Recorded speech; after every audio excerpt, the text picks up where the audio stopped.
Hello everyone, welcome to my channel. My name is Swanee, and for today's video, I'm going to be breaking down and reviewing the brand new EXO-49 EMANCIPATOR EXOSUIT that the community just unlocked in Helldivers 2. Now, if you want to unlock the EXOSUIT permanently, it'll cost you 20,000 requisition slips, but it's currently available for free as a bonus stratagem for anyone that wants to test it out before unlocking. And if you were curious as to if you could select both this mech and the old mech in the same loadout, it unfortunately appears that you can't. If you try to select both mechs at the same time, it will just replace the first mech with the second one. Now, I've seen some people talking about this on Reddit, and some are saying that you can select both if you play on PS5, and some are saying that if you right-click on PC and back out of the menu and try to select a different slot, then you can kind of trick the game into letting you select both mechs. But either way, it seems to be glitched for some people, and we won't know for certain if we can bring both mechs at once until Arrowhead makes some sort of statement, but I personally couldn't get it to work.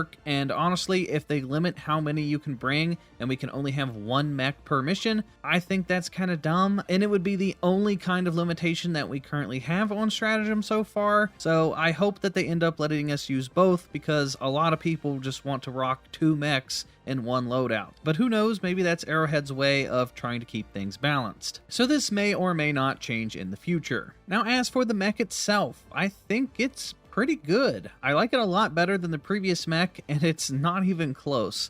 Since the previous mech got its nerf to its rockets and they made the rockets just super inaccurate, I don't see a reason to ever choose the previous mech over this new one. So I definitely think they're going to have to go back and tweak the previous mech if they want people to ever choose that one. So let's get into the breakdown and go over some tips for the new EXO-49 Emancipator. So first off, it works the same way as the previous mech when you call it in. It will come in on a drop ship that will provide some covering fire while it's landing, so make sure to use this to your advantage and call it in a spot where it can take out some enemies for you. And once you get into the mech, you're going to see that it comes with 75 shots for each arm, and each arm is tied to each trigger, so you can either fire one autocannon at a time or both at the same time. And I gotta say, I really like how much ammo they give you here. I was taking on entire bug breaches and bot drops with ease. It's a ton of fun to just unload as many shots as you want into the enemies and still have a lot of ammo left over. I feel like they're being generous with the amount of ammo that they give you with this mech, and it feels really good. I just hope that they don't end up nerfing the ammo count in the future. So a quick tip that I highly recommend for you guys is that you bring the personal shield backpack if you're going to be using either of the two mechs. So if you didn't know, if you have the personal shield backpack equipped and you climb into the mech suit, the shield will stay active and it will deflect hits and keep your mech alive just a little bit longer. And this will work against both the bots and the bugs. Now, I'd argue that it's probably a bit better against the automatons though, since they have a lot of ranged attacks, but it's pretty decent at taking melee damage too. So definitely bring the personal shield with you if you're going to be using this new mech. Trust me, it's worth it, and it will keep you live just a little bit longer. Another quick tip that applies to both the mechs is that if you're injured, you can heal yourself while inside of the mech suit. So if you do a lot of getting in and out of the mech and you end up taking a lot of damage, just hop back inside of the mech for a quick and safe heal.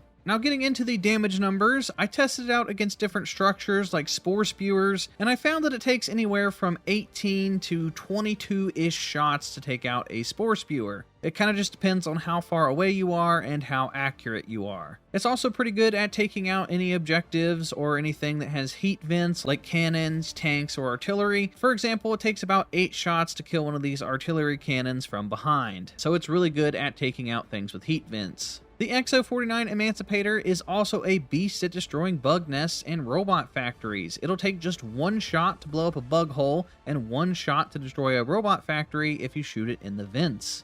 It's also amazing at taking out bug eggs, so if you have any type of mission objectives where you have to destroy something specific, this mech is a great choice. I was able to go through one of the missions where I had to destroy a bunch of bug eggs in just a few minutes. It was an absolute breeze. Now, as for killing individual enemies, I found that this mech is really good at killing most enemy types. It will absolutely wreck any of the small enemy types, so if you're facing a ton of terminids in a large group, you can just spray the ground and the splash damage will take them all out easily. Same goes for the automatons. I was actually shocked at how well this mech did against the automatons. The previous mech really struggled against the bots, so I didn't expect much from this one either, but I ended up being pleasantly surprised. The accuracy of these autocannons combined with the crazy damage makes quick work of most of the robots. I found it normally takes 2 shots to take out the Scout Striders and takes about 2 to 3 shots to kill Devastators. But if you can manage to hit them directly in the face, I've killed some of the Devastators in as little as 1 shot, which is awesome. And when you're going up against Hulks, obviously the back of the Hulk is going to be its big weak spot, but I found that it takes about 5 shots to the eye to consistently kill the Hulks, which is pretty great. You get 150 shots in total, and it only takes 5 of those shots to kill a Hulk. That's not a bad trade at all. And when facing automaton gunships, I found that it only takes about 7 or 8 shots to kill a gunship, so that's not too bad. And then when I faced up against some factory striders, it took about 14-ish shots if you shoot it directly underneath in the belly. Now, if you're facing a factory strider, I recommend that you blow up the miniguns on its face first, but ideally, I'd just completely avoid the factory striders because they can very quickly wreck your mech if you can't manage to take out the miniguns in time, or if the cannon on the top sees you, it can one-shot kill you. So I would only engage the factory striders if you absolutely have to, because your mech just isn't built for the crazy amount of damage that the factory striders can deal. This new mech also struggles against robot dropships. I unloaded everything I could into the thrusters of the dropships, and it didn't do anything, which is kind of disappointing. But I found that just a few shots underneath the dropship would kill everything that they are about to drop off pretty much instantly. So if you see the dropships, just aim for the enemies underneath and you'll be fine. There was a couple times where the bots called in reinforcements and I had like 5 or 6 dropships in a row, and I took out pretty much every single enemy, no problem at all. But do keep in mind that this mech can't blow up dropships. Now, as for the Chargers and Bile Titans, it was struggling a bit against these guys. In my testing, I found that the best way to take out Chargers is to try to dodge them and then shoot them in the butt, and then they'll just end up bleeding out. Otherwise, you'll just be wasting a ton of ammo if you try to shoot them in the face. I also found that shooting the ground underneath the Chargers can sometimes kill them with the splash damage. There was a couple times where just a few shots was enough to blow up a Charger, but a lot of my damage testing with the Chargers was pretty inconsistent. Sometimes it was taking a ton of shots, and sometimes it didn't take very many at all. Just make sure to avoid their claw attacks though, because it can just kill you in one hit. Then as for the Bile Titans, it was a bit of a struggle. Just look at this clip where I unloaded everything into this one Bile Titan.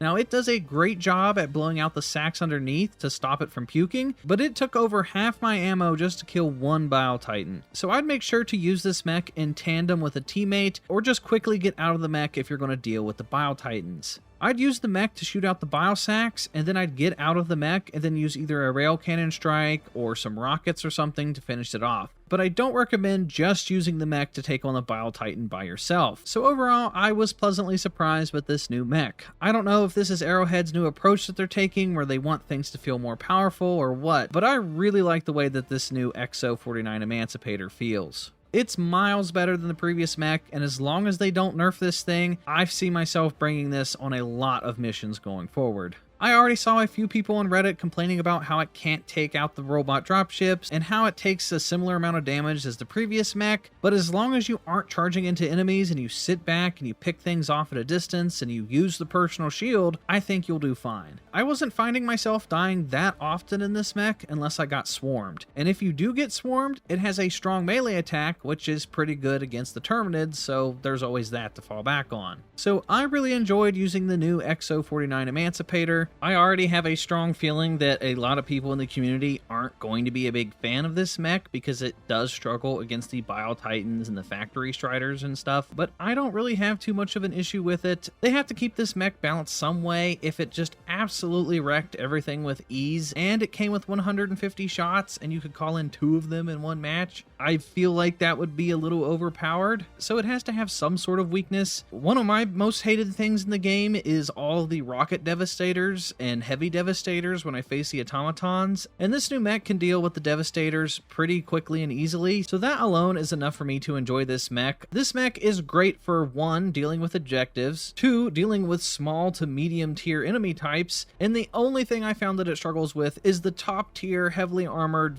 factory striders and Bile Titans. And it can kill those things, it just struggles a bit. So I think as long as people have realistic expectations and they don't go into this mech thinking thinking it's the ultimate stratagem that can deal with any enemy type with ease, I think people will enjoy this mech suit, and I feel like I'm going to see a lot of people picking this stratagem versus some of the others. But hey, that's just my opinion and first impressions of the new mech suit. Let me know what you guys think down in the comment section down below. And if you're new here, consider hitting the subscribe button, that way you don't miss out on any future Helldivers 2 videos. And if you made it this far into the video, it would be a huge help if you hit that thumb up button, because it helps this channel grow and it helps more people see it in the algorithm. And that is going to do it for me, guys, and I'll talk to you all in the next video.